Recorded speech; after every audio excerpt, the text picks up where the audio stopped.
On this channel, $1 Million Made Easy, we love to run numbers for people. What we do is take the returns for the S&P 500 for the last 100 years, and we see what might happen to your money going forward using the historical returns. And you're going to come up with a wide range depending on what kind of future we might have, whether we have depression type years or uh, the roaring 20s or the 80s and the 90s when the market was up. But we'll just give you a wide range. What we want to do is take somebody, they're ready to retire. They got $670,000 in their nest egg. I know a lot of people strive for a million, but I want to show you you don't necessarily need to have a million. 670,000. You want to give yourself a 3% cola, and you figure your retirement expenses after you get your consider your what you're getting for Social Security. You're going to need $2,750 a month, which would be 4.93%, which is a little bit above the 4% rule. So it might be a little bit problematic in years like 1929 and 30, but let's go ahead and run the numbers for the last 100 years.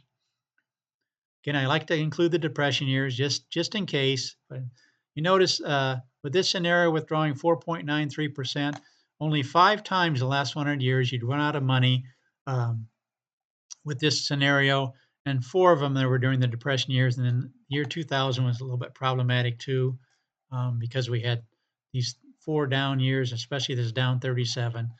But every other scenario, you'd be just fine. In fact, let's look at the graph here. There's the 4 years around the depression years, and then that 1 year in the year 2000. But every other scenario, even 1973 and 74, no problem. Why do I mention 73 and 74? Because there were 2 down years in a row. But you're staying close to that 4% rule. And again, nobody would leave 100% in the S&P 500 anyway. You'd change your asset allocation to possibly, let's do a 70-30. In other words, 70% remaining in the S&P 500, because you want that to remain as high as you can, so when the market does come back, you benefit from that.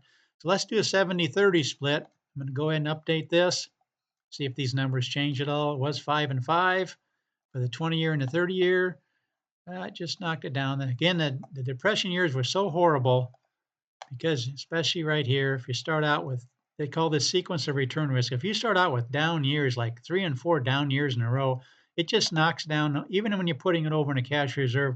Let's do one other thing. In this case, you'd be 1929, you'd be running out of money in 14 years.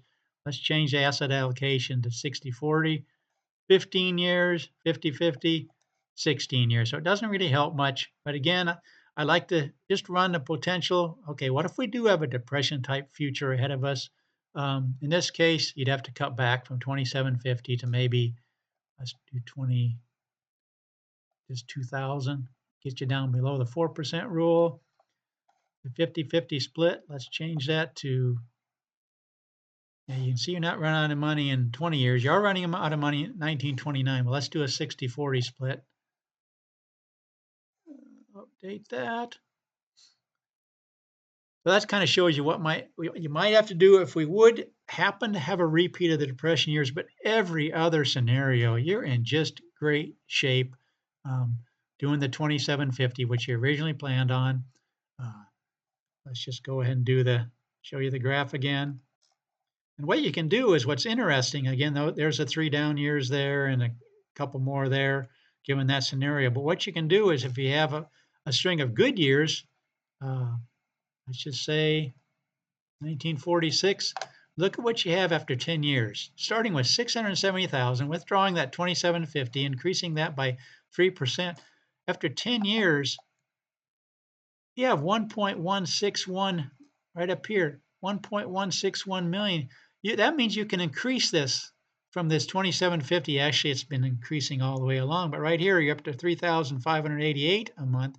But notice what happens if you plug in that 1.161 up here, 1.161,000. After 10 years, you've had a good market run. You can withdraw a lot more than this. Right now, it's 10 years, 3588. You could withdraw more than 3,500, which is what you're up to at this point. You could possibly withdraw, we want to keep to the 4% rule. How about 4,000? Okay, 4,000 a month because you're up to this 1.161 because you had a good run, good 10-year run. Look at this. Even if we go back to 1929 returns, you're doing good because remember, you're already 10 years into retirement. So I just like to run numbers for people. That's what we do in this channel.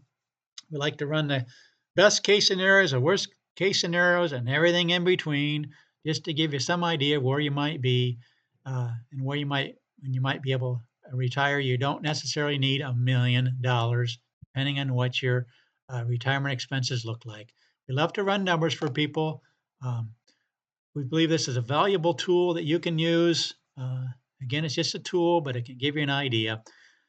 Please consider subscribing to this channel, but especially please share this with others. Let others peoples know about this channel so I can run numbers for them and then get some kind of idea what their future might look like.